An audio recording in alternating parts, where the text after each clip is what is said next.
साली आधी घरवाली। सिमरन की छोटी बहन विभा माँ के होते हुए भी सिमरन के ही पीछे लगी रहती थी। सिमरन, आ गई हो तो इसे खाना खिला दो। बोल रही है तुम जब तक नहीं खाओगी ये भी नहीं खाएगी।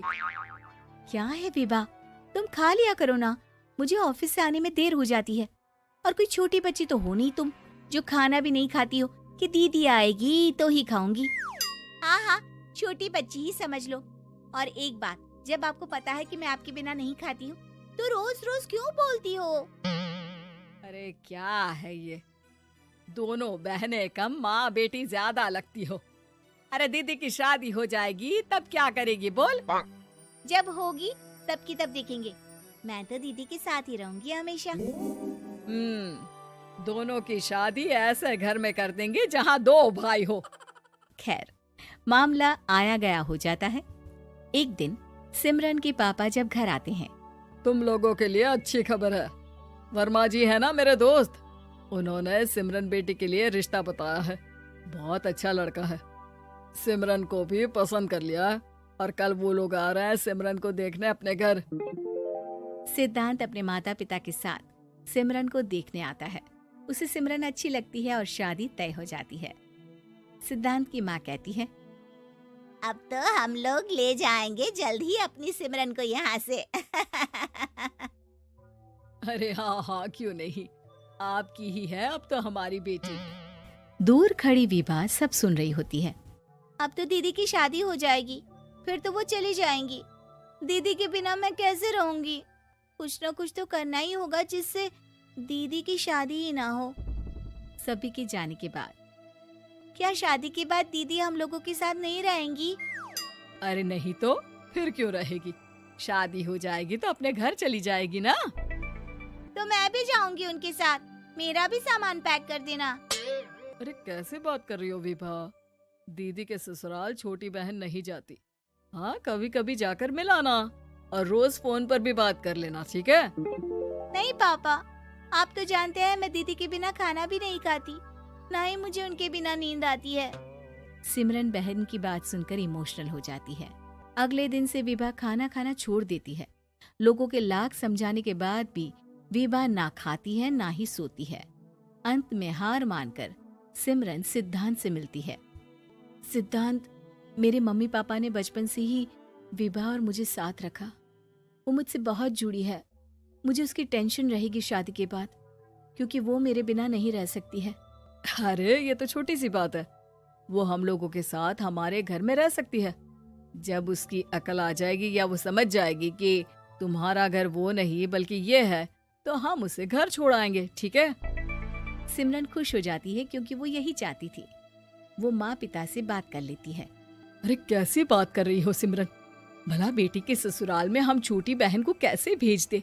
जमाना क्या कहेगा? अरे तू पागल हो गया है, मना कर दे। इस शादी में इन लोगों का तो ये चलता ही रहेगा। कभी बहन यहाँ आ रही है, कभी वो बहन के पास जा रही है। अरे शादी हो रही है, कोई मजाक थोड़ी ना हो रहा है ना बाबा ना। माँ कैसी बात कर रही हो? सिमरन से मैं जुड़ाव महसूस कर रहा हूँ और इतनी सी बात के लिए इतनी अच्छी लड़की को कैसे छोड़ सकता हूँ? सिद्धांत की भी जिद होती है कि वो सिर्फ सिमरन से ही शादी करेगा, और होता भी वैसा ही है। सिद्धांत और सिमरन की शादी हो जाती है और दहेज में आ जाती है विभा। शादी के बाद बुआ सास कहती है,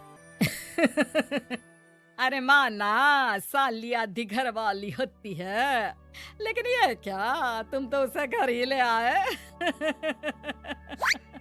तभी चाची कहती है, सिद्धांत को तो हम लोगों ने सीधा समझा था, लेकिन सबसे तेज तो यही निकला। अरे देखो कैसे दहेज तो नहीं लिया, लेकिन साली पर कब्जा कर लिया। सिद्धांत ने इस और तो सोचा ही नहीं था, लोग उन लोगों के बारे में ऐसी भी बात करेंगे। वो वहाँ से चला जाता है और चुपचाप अपने कमरे में लेट जाता है। क्या हुआ सिद्धांत, तुम अचानक से परेशान हो गए, कोई बात है क्या? अरे नहीं नहीं, वो थक गया था ना, शादी की सारी तैयारी और रस्मों के बीच, सोच रहा हूँ थोड़ा आराम कर लूं। हाँ ठीक है, आप लेट जाइए, मैं विभा का बेड लगा देती हूँ जमीन पर। क्या? वो यहाँ सोएगी? हाँ, बताया तो था कि उसे नींद नहीं आती मेरे बिना। तो तुम आराम से लेटो ऊपर, हम लोग नीचे बिछा लेते हैं। अरे नहीं नहीं, तुम दोनों आराम से लेटो ऊपर, मैं माँ पापा के रूम में जा रहा हूँ। सिद्धांत वहाँ से दूसरे कमरे में चला जाता है, जहाँ सिद्धांत के पिता उससे कहते हैं, क्या बात है बेटा, तू उस कमरे में क्यों नहीं सो रहा?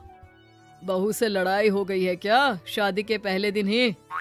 अब नहीं पापा, वो दोनों बहनों को बात करनी थी और मुझे नींद आ रही है, तो मैं यहाँ सोने चला आया। अगले दिन सिद्धांत तैयार होकर ऑफिस जाता है। ऑफिस में लंच के वक्त दोस्त कहता है, क्या बात है सिद्धांत, इतना सारा खाना एक ही दिन में? हाँ यार, वो सिमरन को खाना बनाने का शौक है तो उसी ने बनाया है। यार हम लोगों की तो सिर्फ एक ही बीवी है, इसकी तो दो है ना। सिद्धांत को गुस्सा आ जाता है। कैसी बात कर रहा है तू?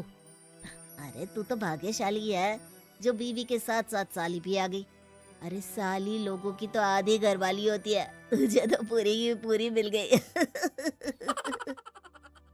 सिद्धांत का पारा अब 7वें आसमान में पहुंच जाता है। वो खड़ा होकर उस लड़के से लड़ने लगता है। हाँ, मेरी शादी में मेरी बीवी के साथ मेरी साली भी आई है, ये सच है, लेकिन सिर्फ कुछ समय के लिए, क्योंकि उसने सिमरन को बचपन से ही माँ की तरह देखा और यूं अचानक वो सिमरन से अलग नहीं रह सकती थी। इसलिए सोचो, अगर मेरी बीवी उसके लिए माँ का स्थान रखती है तो मेरा दर्जा क्या हुआ? तभी वहाँ बॉस आ जाता है। माफ करना सिद्धांत, यहाँ इस मेंटल लेवल के लोग हैं, जरूरी नहीं साली सिर्फ आधी घरवाली ही हो, कभी वो छोटी बहन तो कभी बेटी भी होती है। वेल डन सिद्धांत।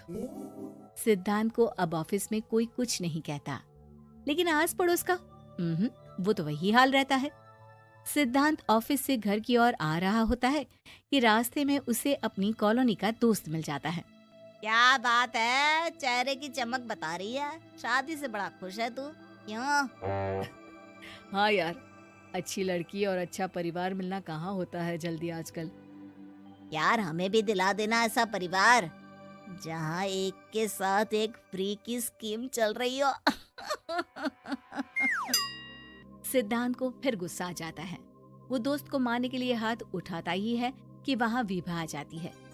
अरे जीजू रहने दीजिए ना, ये लोग नहीं समझेंगे कि इंसानियत क्या होती है। ये सच है कि दीदी से कैसे दूर रहना ये मुझे पता नहीं था। आपने मुझे दीदी के पास रहने का मौका देकर ये समझने का मौका दिया कि लड़की का असली घर उसका ससुराल होता है। मैं समझ चुकी हूँ, मैं जा रही हूँ जीजू, लेकिन मैं खुश हूँ कि आपने मुझे अपनी छोटी बहन समझा। सभी उन लोगों को देखकर ताली बजाने लगते हैं। विभा अपने घर चली जाती है और सिद्धांत खुशी खुशी सिमरन के साथ रहने लगता है।